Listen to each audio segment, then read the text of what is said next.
What's up, y'all? Spazzy64 here, and today I'm going to be showing you guys my tips on how to create realistic terrain and just an overall amazing environment for your maps.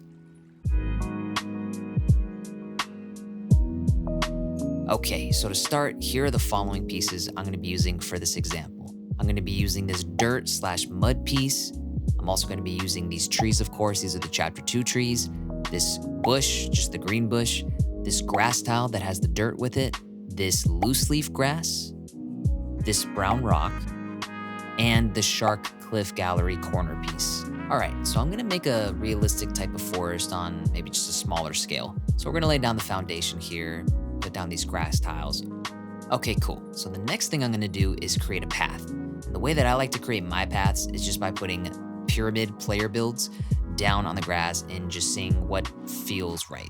How do I want to make this path? There's no right or wrong. I'm just kind of making like an S path type of thing here. All right, that feels fine. So now what I'm going to do is turn my building to prop from off to on. And what this allows me to do is grab these grid tile pieces and move them around in different axes and to be able to expand them and resize them. So I'm actually going to resize the height of this grass all the way until it starts to feel like tall grass, just like that. And I'm going to just delete everything else. And what I'm aiming to do is making this tall grass surrounding the path so that the path actually stands out a little bit more and just seems more visible. So essentially, I'm using the tall grass to visually represent a natural barrier. And it just creates more realism and just showcases the pathing better. Now that we're done with that, we can go ahead and turn our building to prop on to off. Again, if you like, get rid of the player builds, and now we have our path. You can see that the tall grass is kind of acting like a natural barrier, and the smaller grass is more of the path where we're supposed to be going. Oh, but if you also notice, we got these jagged edges over here that are sticking out, and that's because when you resize the grass tile, not only do the grass blades go up in height, but also do the tile itself. But we can fix that, and this is my way generally of doing it. I grab these loose leaf grass blades, and essentially it's just like a cover up. Think of like makeup. This is essentially the makeup that we're gonna put over it to get rid of the blemishes. And so I'm just gonna resize them to where they're around the same height, copy and paste this corner over here, and voila, as you can already see, it's getting rid of that edge. And it doesn't completely remove it, but for the most part, to the naked eye, it's so hard to spot out. You just gotta keep kind of like spamming them around, and look at that. Already, it just looks way more natural and they're not sticking out. So the next thing we're gonna get into are these mud, dirt, little corner things. And here's what I'm gonna use them for. It's gonna create this like mound type of thing, right? So I'm gonna just align it with that line and rotate it on a 32 grid snap. And when you rotate it, if you do it the way that I'm doing it, right, going clockwise, and you connect the pieces together, it'll start to make a half circle. And the cool thing about it is that you don't see any of the lines or indents and cracks. It looks completely natural.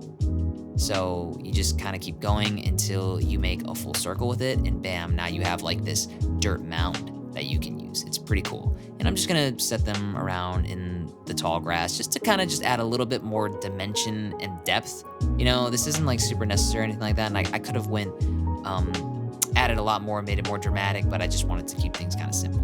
So now we're gonna use these brown rocks, right? And I just love using these rocks. I'm gonna turn the grid snap off so I could just have a little more like freedom with how I'm rotating them. But yeah, my suggestion with these is just to make sure every single one has its own little character, resize them just a little bit, change the rotation axis a little bit. And here's a cool little thing I like to do as well with the rocks.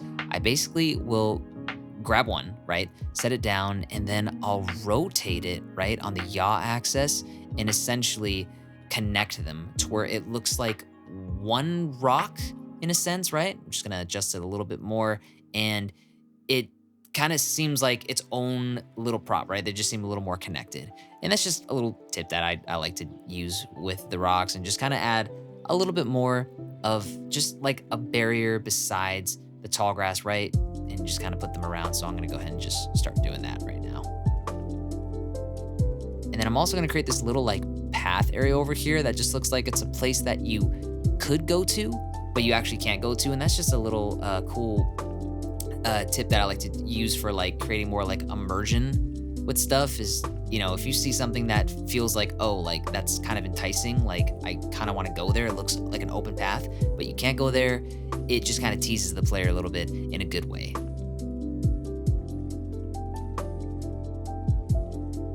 All right, and now we're gonna move on to the trees. And it's natural to think, I can't go wrong with trees, right? Just put them anywhere. Wrong. But you actually can go wrong with trees. There is an art to placing trees down.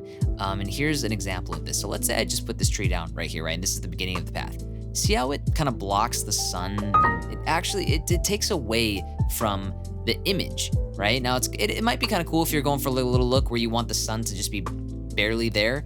But if you just move it over to the right a little bit, you will see such a significant difference where just having that like sunset coming down with the tree in the distance, it's just a lot more of a nicer image.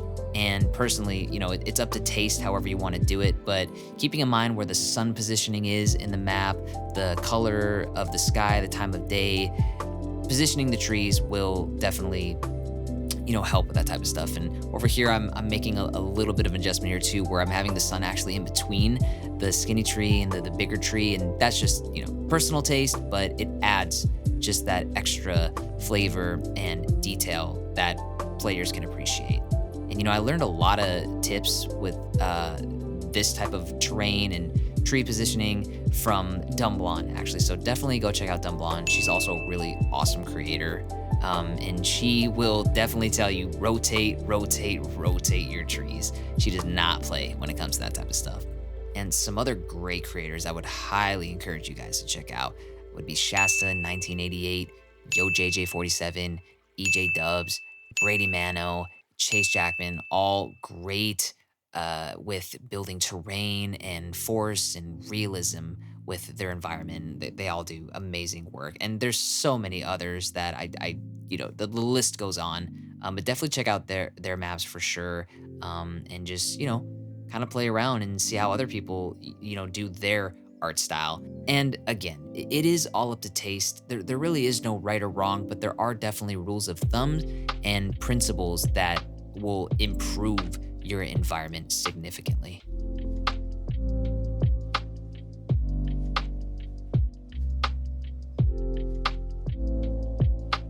All right, so everything is looking great so far, but we're just missing a little bit of something here. So I want to create some mountains in the background. And the best way to do this is rotating these shark cliff pieces and just kind of rotate them the way that I'm rotating them on like a diagonal axis. Now, again, this took a lot of practice. This is not something you're gonna get on your first try, but you're gonna go ahead and rotate them to where you kind of make that peak looking thing. And then I'm just gonna like group select all of them, rotate them, and just try to expand and build off of this mountain.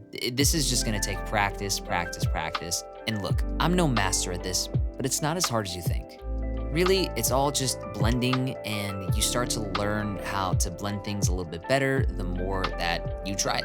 And you just put the mountains however you want to put them. It's all up to taste. Now, if you feel like some of the techniques that I'm doing on here are above your current skill set, don't feel discouraged. We all start somewhere. So what I would recommend is for you to not bite more than you could chew. Start small and build from there. And over time, you will be astonished how far you've came if you put the time in. Trust me.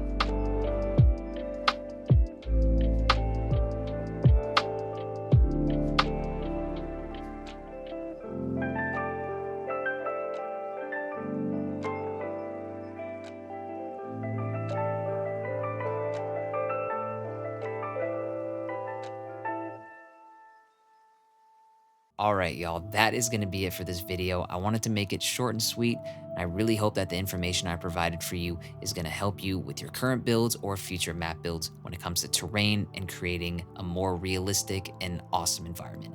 If you stuck around this far in the video, thank you so much. If you like this video, feel free to give it a like, hit the subscription button, and click the notification bell so that the next time I do come out with another tips and technique video, you can get that content as soon as I upload it.